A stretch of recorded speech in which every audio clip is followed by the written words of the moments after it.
কৃপণ, কৃষক ও চতুর খরগোশ। এক গ্রামে বাস করত হারাধন নামের একজন কৃষক। সে ছিল বড্ড কৃপণ।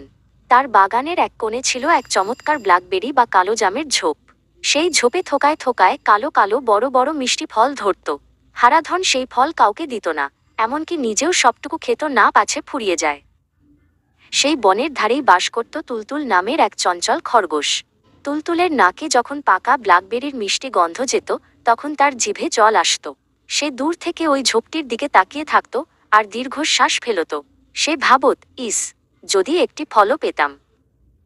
তুলতুলের ভয় এবং গ্রামের অন্যান্যদের হাত থেকে ফলগুলো রক্ষা করার জন্য হারাধন ঝোপের চারপাশে এক উঁচু কাঠের বেড়া তৈরি করার সিদ্ধান্ত নিল। সে সারাদিন ধরে হাতুড়ি আর পেরেক দিয়ে মজবুত এক দেয়াল তৈরি করল। সে ভাবল, এবার আমার ফল নিরাপদ। একদিন তুলতুল খুব সাহস করে বেড়ার সামনে এল। সে দেখল হারাধন বেড়ার ওপাশে দাঁড়িয়ে ফল গুনছে। তুলতুল মিহি স্বরে ডাকল, হারাধন কাকা, আমাকে কি কেবল একটা ব্ল্যাকবেরি দেবে? খুব খিদে পেয়েছে। হারাধন মুখ ভেঙচিয়ে বলল, একদম না, ভাগ এখান থেকে বদমাশ খরগোশ। তুলতুল খুব মন খারাপ করে চলে যাচ্ছিল, কিন্তু হঠাৎ সে খেয়াল করল বেড়ার একদম নিচে মাটিতে একটি ছোট গর্ত। হয়তো কোনো শিয়াল বা ইঁদুর এটা খুঁড়েছে। তুলতুল দেখল গর্তটি দিয়ে সে অনায়াসেই ভেতরে ঢুকে যেতে পারবে। তার মনে আশার আলো জাগল। পরের দিন সকালে যখন হারাধন ঘরে ঘুমাচ্ছিল, তুলতুল চুপি চুপি সেই গর্ত দিয়ে বাগানে ঢুকল। ব্ল্যাকবেরি ঝোপের নিচে গিয়ে সে মনের সুখে টসছে ফলগুলো খেতে লাগল। কি তার স্বাদ!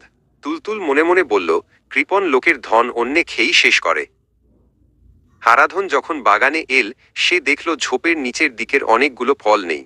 সে বুঝতে পারল কেউ তার বাগানে ঢুকেছে। সে রাগে লাল হয়ে গেল এবং স্থির করল চোরকে সে আজ ধরবেই। সে গর্তটির ঠিক পেছনে একটি জালের ফাঁদ পেতে রাখল। পরদিন তুলতুল আবার এল, কিন্তু সে ছিল খুব বুদ্ধিমান। গর্ত দিয়ে মাথা গলানোর আগেই সে দেখল মাটিটা একটু অগোছালো। সে বুঝল এটা হারাধনের চাল। সে গর্তের বাইরে থেকে চিৎকার করে বলল, ওরে বাবা, মাটির নিচে তো সোনার মোহর দেখা যাচ্ছে। সোনার কথা শুনে লোভী হারাধন সব ভুলে গেল। সে দৌড়ে এল এবং কোনো কিছু না ভেবেই গর্তের কাছে রাখা সেই জালের ওপর ঝাঁপিয়ে পড়ল মোহর খুঁজতে। মুহূর্তের মধ্যে সে নিজেই নিজের পাতা জালের ফাঁদে আটকে গাছের সাথে ঝুলে পড়ল। তুলতুল জালের নিচ দিয়ে হেঁটে গেল এবং বলল, কাকা, অতি লোভে তাঁতি নষ্ট। একা খাওয়ার ফল মিষ্টি হয় না। হারাধন তার ভুল বুঝতে পারল এবং ক্ষমা চাইল। তুলতুল জাল কেটে তাকে নামিয়ে দিল।